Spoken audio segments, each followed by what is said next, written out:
There's a part of the dark web that we aren't supposed to see. I'll assume you all know about the dark web. Well, what you've heard is true. It's not a great place. While some people are there to score some smokable grass or firearms, or even out of sheer curiosity, others, well, they're obviously not up to anything good. But I'm not here to talk about those sickos. I'm here to talk about what lies beyond that point. The more cryptic and unexplainable part of the internet. The part that nobody's really supposed to see. There was an infographic that cropped up a while ago. Not sure when. The 8 levels of the internet. Maybe you've seen it. As interesting as it was, it's complete bunk. I'm sorry, but polymeric falsigold derivation means nothing, and the Primarch system. However, that doesn't mean it was an easy place to find. Now, I'm not going to begin to tell you how to get here. It's unlikely that you'd be able to, even if I did. I'm not tooting my own horn here. I just didn't have a life outside of this. I was warned, of course. Everybody told me I wasn't going to like what I saw, that I wouldn't even understand it. Now I'm passing off that warning to you. Don't try to look for this. There's no official name for this place, or at least I haven't seen one. There were rumors, however. These ranged from an Illuminati chat room to a virtual holding cell for an experimental AI gone rogue. In reality, it's a lot worse. After a long and painful process of breaking down firewalls, encryptions, solving bizarre philosophical riddles, and following hidden links, I was finally directed to a blank page with one line of text and a text box underneath. Quid queris, Latin for, what do you seek? I remember feeling surprised, but in retrospect, I didn't know what I was expecting. I'll admit I was a bit stumped here, partly because I didn't know the answer to that question. I had no objective, I just wanted to see if I could do it. I tried some generic answers at first. I typed in the truth and enlightenment. Nothing happened. I tried a bunch of answers, but none of them worked. I was getting frustrated at this point. Maybe this was a gag page. Maybe I really hadn't figured anything out. If only. I tried something off the wall. Not sure how this came to me or why I thought it would work, but I typed in, what also seeks me. Now that I think about it, this thing might have been an AI. To my surprise, the page went blank, like fully blank. I waited. After about 5 minutes, I was directed to what looked like a forum. No, not even that. It was more basic. Just a list of links over a brownish-yellow background. The links themselves were indecipherable, just seemingly random sequences of characters, symbols, and letters. A lot of them I had never seen before. It almost looked like an alien language, obviously just a code I didn't understand. At this point, expectations were off the wall. Each link was a shot in the dark. I clicked on the first one. It loaded up a live feed of what seemed to be the Paris catacombs. I watched for a while, but it was ultimately uneventful. I moved on to the next link. It was a shaky video in a dark setting, but I could make out men in tactical gear. They were in a house, opening doors and sweeping each room. Eventually, they kicked one down to reveal a creature, tall and humanoid with scaly skin. It was gnawing on a dismembered arm. They tried shooting at it, but it escaped out the window. The video stopped there. Well, I was floored. What the hell was this? It looked too real to be unreleased film footage. I was officially intrigued. Maybe this was worth the months of headaches and bloodshot eyes after all. I couldn't stop now. I started working down the list of links. With each click, everything got more and more bizarre, more disturbing. I stumbled upon a document called The Paragon Project, detailing trials of human experimentation that would lead to superhuman levels of strength and durability. It was an apparent success. Looked official too. There were essays on space-time anomalies, glitches in reality, and apparent pictures of alternate dimensions. There were detailed explanations regarding Area 51, the Bermuda Triangle, assassinations, disappearances, and the true nature of the Holy Grail. One of the more upsetting ones was a document referring to a world-ending bomb, a nuke that's 720,000 times stronger than the one dropped on Hiroshima. I don't want to know why we would need that. I found contingency plans for different kinds of apocalypses: nuclear winter, biological weapons, viral outbreak.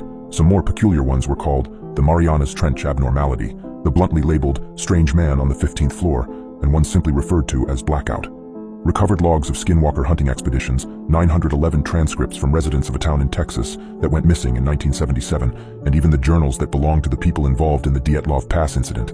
They didn't go insane because of the snow. I spent hours on there, looking through pages and pages of things I felt like I wasn't supposed to see. I came across a trailer to a silent film made back in 1910, one that apparently made people claw their eyes out after watching that nearly derailed the whole industry. There was a live stream of a hooded man sitting in front of a camera, head crouched down. He eventually lifted his head. Even though he had no mouth, a deep, guttural hello came through my speakers. Somehow I knew it came from him. I didn't stick around for that. There were obscure sets of step-by-step guides that involved things like cutting off your own limbs and sewing on corpses, performing religious incantations in the middle of the Siberian forest, and going to coordinates that apparently housed captive fallen angels. It was unclear what any of these were supposed to achieve. There was also a 20-second long clip titled The Futility of the Living. I didn't watch it. That's when I realized there was no way even the highest form of organized government had full control of this. One of the scariest things about this whole experience was that I didn't find an end to the list. No matter far I scrolled down. I think I had a meltdown and passed out eventually because I woke up on my floor in the middle of the night. I looked at my computer screen to see looped helicopter footage of a massive crab-like creature tearing apart a coastal island. I clicked off of it. I just sat there for the longest time. I couldn't comprehend what I was seeing, and I don't think I really wanted to. Now I'm not really sure why I kept going. My brain was screaming for me to take my computer out to the lawn and smash it into pieces, but I didn't. I noticed something I hadn't before. A small message at the bottom left-hand corner of the screen. I don't know if it was always there or not. It was hard to read, so I had to squint. More Latin, translated into, "Are you satisfied?" There were two options underneath it, yes and no. Now I knew the answer to this question. Hell no, I wasn't satisfied. I was horrified, scarred for life, but I should have clicked on yes. If I just clicked on yes, it would have taken me out of that godforsaken place, back to comfort and sanity. Even right now, I can't tell you why I clicked on no. But once I did, the page seemed to refresh. It was still the same basic setup, except there were only 4 links. This time, there were no recognizable numbers or characters. Hell, it didn't look like anything that could have come from this world. Just a collection of extremely crude symbols that didn't give off any sense of pattern or direction. I clicked on the first link. After about 20 seconds, I slammed my computer shut. I can't describe to you what I saw. All I know is that I wasn't supposed to see it. Nobody should ever see something like this. It's not only that it didn't make any sense, I can't tell you why it didn't. I couldn't begin to grasp the images I was seeing. It wasn't graphic or anything, not like that. I just couldn't recognize anything. I could make out things moving, but not in a way any creature on Earth has ever moved before. Colors that I'd never seen before. Just thinking about it gives me a splitting headache. This is my best attempt at visualizing it. We have 3 dimensions here on Earth. We can move forwards, backwards, left and right. These things weren't restricted to that. I can't explain it any further. All I know is that I didn't want to watch one more second. I don't think I would have been able to. I left my room. For the first time in a while, I was planning to leave my house. I needed fresh air, to take a walk or something. I was putting on my jacket when I heard a knock at the door. I stopped dead in my tracks. Obviously, I wasn't opening up. About a minute and 5 more sets of knocks came before somebody spoke up. "Open up. We know what you did, but we're not here to hurt you. We just want to talk." The tone wasn't threatening. Eventually, I obliged. I opened up my door to 2 tall, slim men in suits. They smiled at me. "Can we come in?" I still don't know how they found me. I thought for sure that I was off the grid. We sat down on the couch. I guess I was just waiting for answers at this point. One of them looked at me and said, "What were you looking for?" "I don't know, but I'm not going back," I responded. He smiled again, like this is what he wanted to hear. The other one piped up, "Who do you work for?" His tone was a bit more aggressive. I just shook my head. "Look, I didn't know what I was getting into. I wasn't looking for anything." They just stared at me for a while. "I'm not going to tell anybody, trust me." They finally responded, "We're not worried about that. Doubt anybody'd believe you." Another smile. Somehow it felt genuine.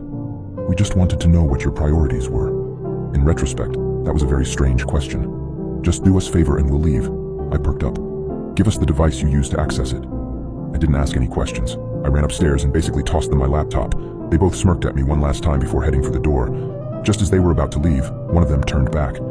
"I don't think you need to be told, but don't try this again, and don't show anybody else how to get there either. We'll know." I didn't ask who they were. I'm not sure I would have wanted to know. It's been a week now. I don't go on the internet so much anymore. After this, I'm going to try and forget. To try not to think about it anymore. I've started having horrific nightmares. Been seeing a therapist for that, but I don't think it's helping. Anyways, I'm not going to let this consume the rest of my life. The thing is, I'm afraid this might not be possible. There are some things we aren't supposed to know about, probably for our own safety and sanity. Don't try and seek them out. It's better that way. However, it might be a bit too late for me.